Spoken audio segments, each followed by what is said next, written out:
चलिए सबसे पहले जितना भी उनके प्यार और आशीर्वाद करने वाला लोग आई था सबका लगे बहुत बताई ना ऐसे ही जिसे सबके गोड़ छुटे गोड़ लगता है। एक ताली बजा के आशीर्वाद दे दीजिए अपने भाई को। नहीं और भाई अंग्रेजी बोलने सुनाई दो अल्लाह पे इतना कुछ आगे बोल रहा है कि जय गणेश मंगल करना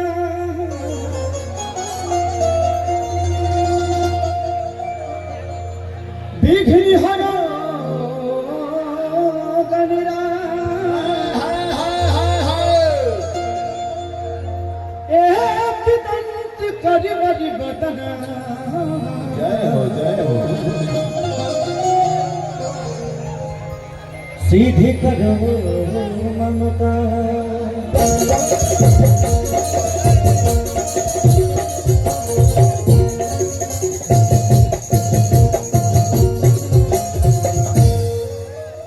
कि माँ के ज्योति से नूर मिलता है कि माँ के ज्योति से नूर मिलता है सभी के दिलों को सुरूर मिलता है कि माँ के दरबार में जो जाए खाली है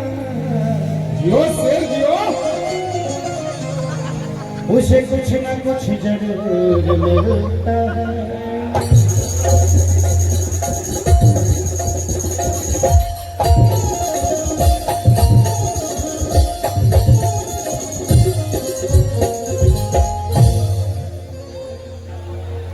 वो भजन से इसके बाद ओकरा बाद एक और गाना गा दिया जब तो हम लोग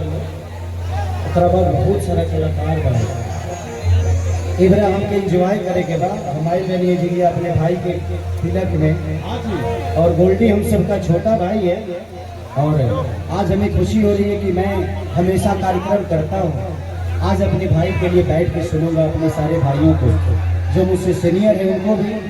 और जो मेरे बाद में आए हैं उनको भी आज प्यार करने का मौका मिला है मुझे और मैं चाहता हूँ कि इससे बड़ा सौभाग्य मेरे लिए कुछ नहीं हो सकता कि इतने भोजपुरी के सारे गौरव सारे इतिहास आज खेसारी हो सकता है। कल का इतिहास भी यहाँ बैठा है और इससे पहले का भी इतिहास बैठा है।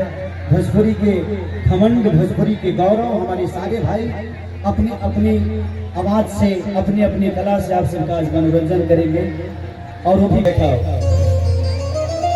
कि पनवा से पातरी फूलवा से नाचो अरे हाय मोरा माई महारानिया रे। थोड़ा सा साइड हो जाइए आप लोग ताकि बच्चों को देखने में दिक्कत ना हो। ठीक है चलो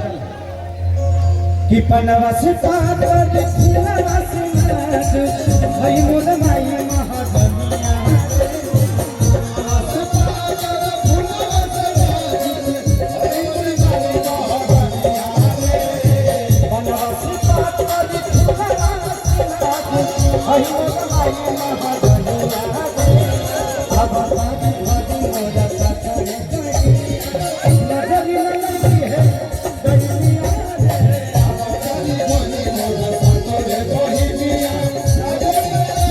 Dai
मंगवनी बाजार से सीता मन सीता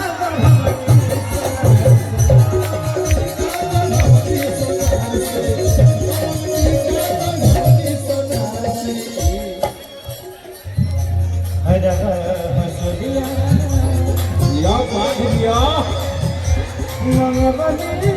बाजार से सीता मन सीता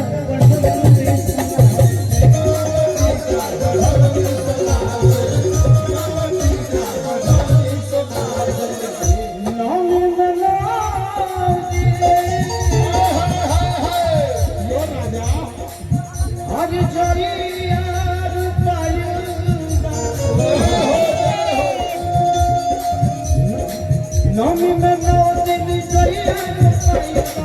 आई गंगा जी की पुनिया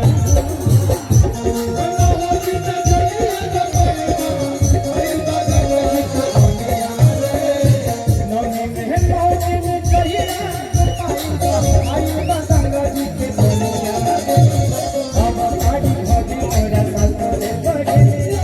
नजर नहीं है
कि अकेले सीखे शहरी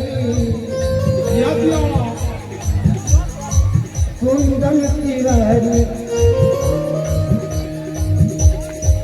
अखिलेश के शहरी कुंदन तिवारी देखो न बैठल बड़े बड़े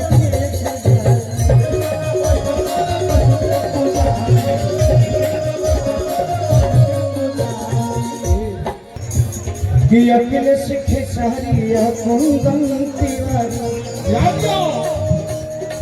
याद बड़ी याद यादों की यारी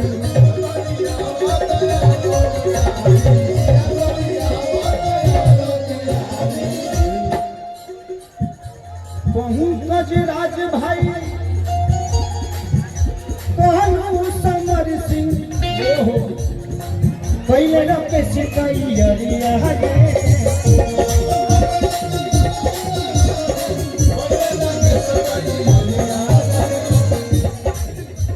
अरे पंकज राज भाई पहले रखे सिकाई मोरा साथ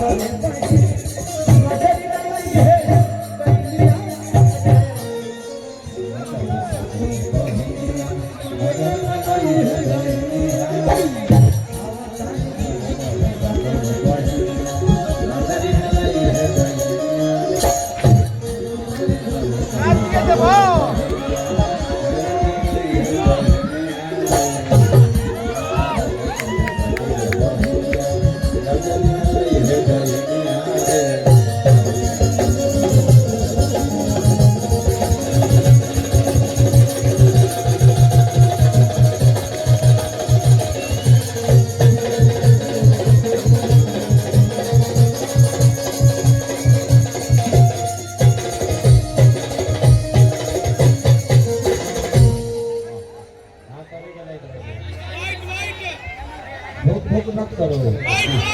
भूख मतलब सीधे छोड़ दो। भूख मत करो तो बंगला मुखी भवानी की